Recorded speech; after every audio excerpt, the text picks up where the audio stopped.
Hello, my name is Reverend Dr. May Elise Cannon. Today is Monday, July 22nd. Today is day 290 since October 7th.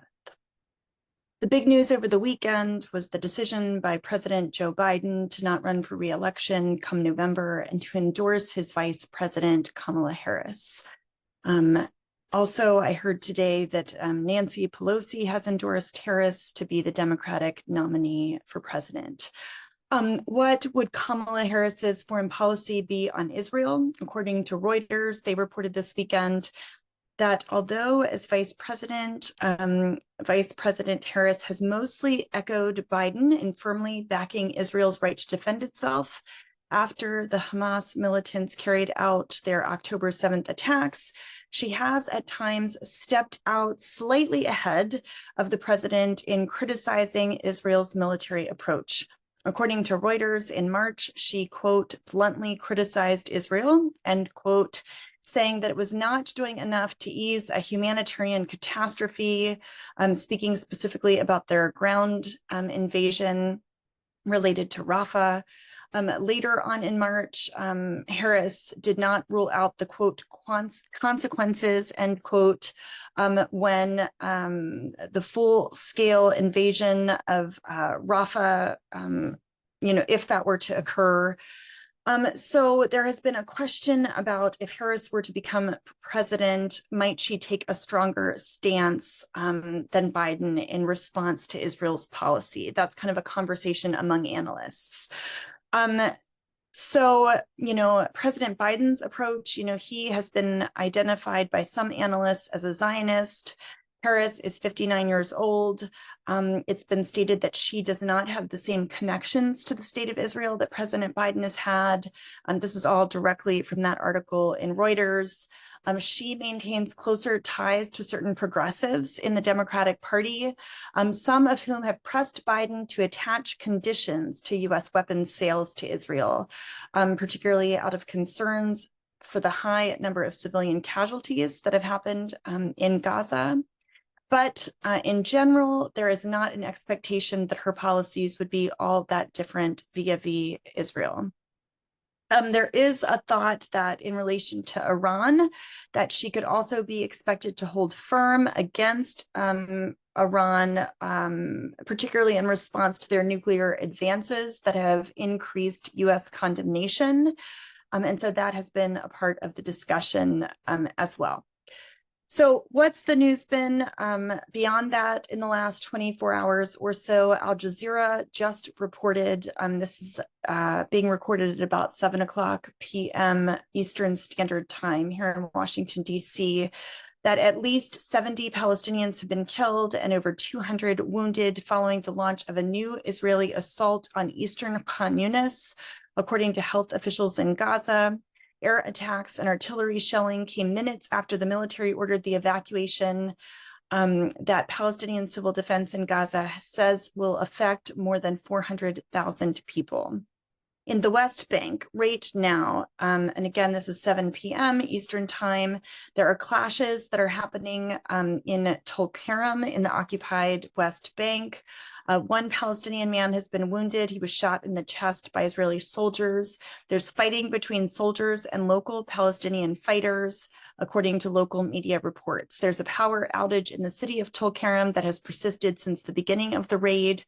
There are also reports that Israeli military bulldozers have begun vandalizing infrastructure and private property in the city, and that Palestinian militants have set off at least one homemade explosive device that has targeted Israeli forces.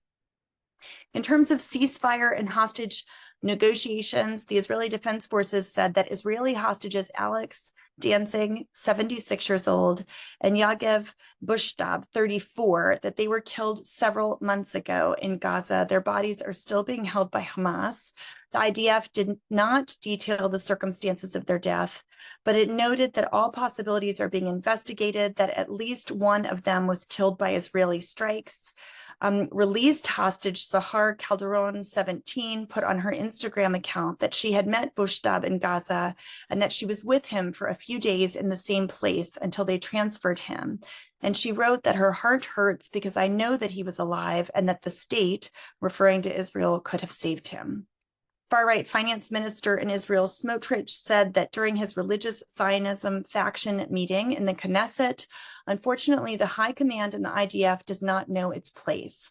And instead of focusing on the war against Hamas, it voices political positions in favor of a reckless deal while exceeding its authority and duty, claiming that this is what brought about the October 7th attacks.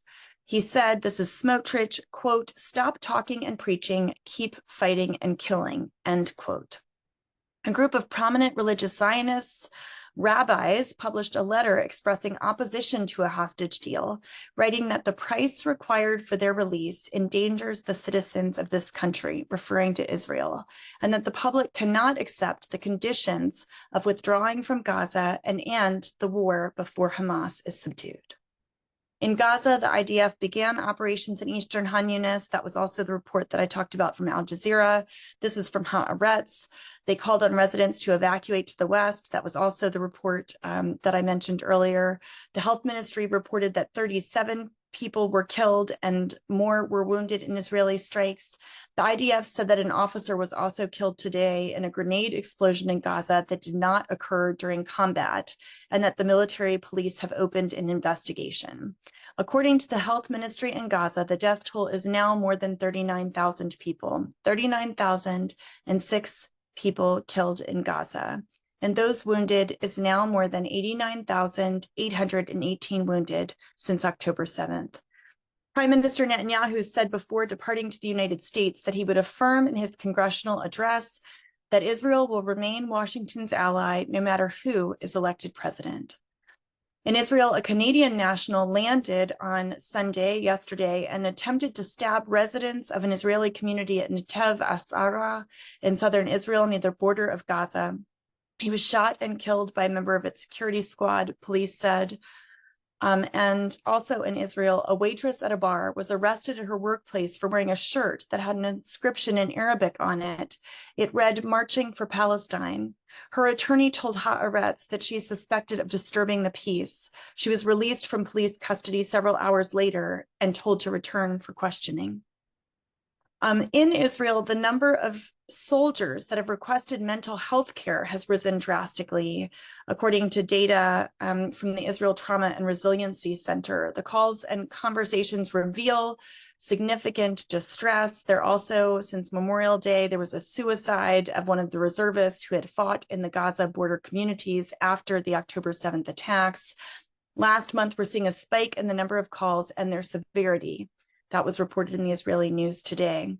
The U.S. CENTCOM said that they have destroyed 4 Houthi maritime drones in the Red Sea, and the hostilities on the southern border of Lebanon and the northern border of Israel have continued. In terms of the France Olympics, France's foreign minister, Séjourne, criticized as, quote, irresponsible and dangerous comments by a French lawmaker who's from the far left party, who said at a pro-Palestinian rally that the Israeli delegation is not welcome in Paris. Israeli athletes are not welcome at the Olympic Games was a quote from that lawmaker. Séjourne assured the Israeli delegation that they would be safe during the Olympic competition. I also wanted to let you know there was a controversy over Adidas ads with Bella Hadid. Adidas has apologized for, quote, any upset or distress caused. Adidas had released an ad for some retro sneakers that were based on a model that was first released during the 1972 Munich Olympics. The Munich Olympics were infamous for an event where 11 Israeli athletes were taken hostage and murdered by a Palestinian terrorist group that was known as Black September. The controversy centered on a German sportswear company's choice of the model Bella Hadid to front the campaign. Hadid was born in 1996. She's a Palestinian American. She's been a prominent advocate for Palestinian relief efforts, and Adidas seemingly deleted any social media posts that featured her because of criticism from Jewish groups and from Israel. Adidas's decision to remove Hadid from its social media feed was then, in turn, criticized by pro-Palestinian voices for silencing people of Palestinian heritage, and for appearing to retaliate against Hadid for the basis of her heritage. I wanted to be sure to let you know about that story. If you missed our activities yesterday, it was Solidarity Sunday. We also had a prayer vigil yesterday afternoon. It was really beautiful and a special time being together. You can view that video on our YouTube channel. I'd encourage you to do so. There were videos sent from many of our friends in the Palestinian Christian community sharing about some of the realities that they're experiencing. And it was very moving. So I would invite you to join us and to watch those videos and to watch that prayer vigil as well. We will be praying 9 a.m. on Wednesday morning, the day that Netanyahu is set to speak before the joint sessions of Congress in person, right in front of the United Methodist Building, but you can join us online for that as well. Many blessings as we continue to work together and to pray for peace.